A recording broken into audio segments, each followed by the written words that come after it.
Ahojte, ja som Kika z Insie a dnes sme vybehli do ulic hlavného mesta Bratislava, aby sme zistili, aké máte znalosti ohľadom povinného zmluvného poistenia, cestovného poistenia, ale taktiež zistíme, aké poistenie by sa vám hodilo v prípade, že idete v piatok večer do mesta na výjazd. Tak poďme na to.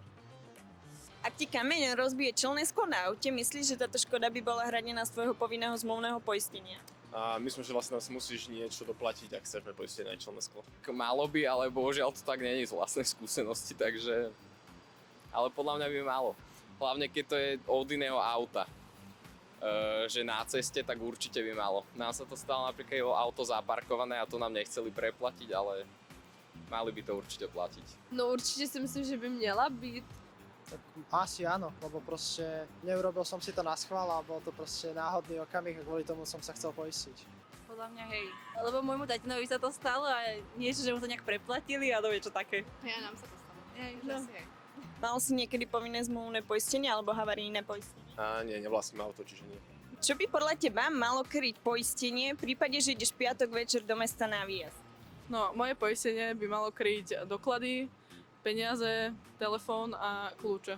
A tak asi nejaké úrazové poistenie mať, aby, že v prípade, že sa niečo stane, že napríklad spadnem alebo podobne, tak aby som to mal kryté. Keď idem niekam autom, tak v prípade auto si poistiť, že mi niekto poškodí auto. Tak podľa mňa asi nejaké to ublíženie na fyzickom zdraví. A to je asi tak jedine. Neviem, čo iné by sa mohlo stať v takejto situácii. Že na odvoz domov poistenie, keď sa nemám ako dostať domov. No tak samozřejmě, kdyby se mi něco stalo, kdyby si zlomila nohu třeba, no mi něco. Navyše by mohli mať nejaké, keď sa mi niečo stane, že si zlomím nohu napríklad, tak by mi mohli to poistiť. Aj keď moc reálne to asi nie je, ale tak mohlo by to tak byť. Zranenie, keby sa niekto zranil, lebo keď ľudia pijú, tak nevedia, čo robia. Čo podľa teba musí obsahovať cestovné poistenie, keď ideš do zahraničia? A keďže ja väčšinou chodím na hory, tak aby to vlastne malo nejaké krytie v prípade volania záchrannej služby a podobne, čiže to asi najskôr. Je zdravotné určite. Ohľadom zdravia a patožinu a na veci, áno. No, seba samú by som chcela poistiť. A čo ty myslíš seba samou? No, aby ma neukradli náhodou. Asi tiež to ublíženie na fyzickom zdraví. Neviem, do zahraničia záleží, že ak tam idem autom, tak určite aj to auto.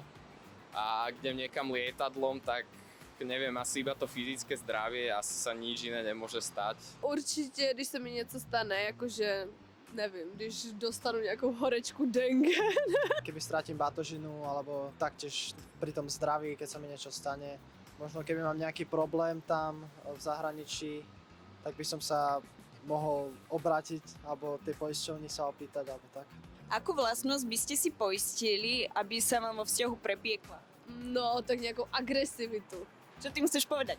No, aby, když bude agresivní, třeba mi něco udělá. Určite by som dal pozor na to, že keď má nejaký majetok, čo je môj, že keby sa náhodou rozídeme, aby to ostalo mne a neboli s tým problémy na súde, ale to sa asi dá podpísať nejaká zmluva, na to neviem teraz jak z toho, ale určite ten majetok. Keby je napríklad môj dom a bývame tam spolu, tak nechcel by som, aby sa stalo, že zoberie ten dom manželka. Že mi nepríde na to, že klamem. Asi. A to je všetko z dnešných ulic Bratislavy. A čo vy, aké máte znalosti ohľadom poistenia? Dajte nám vedieť v komentári.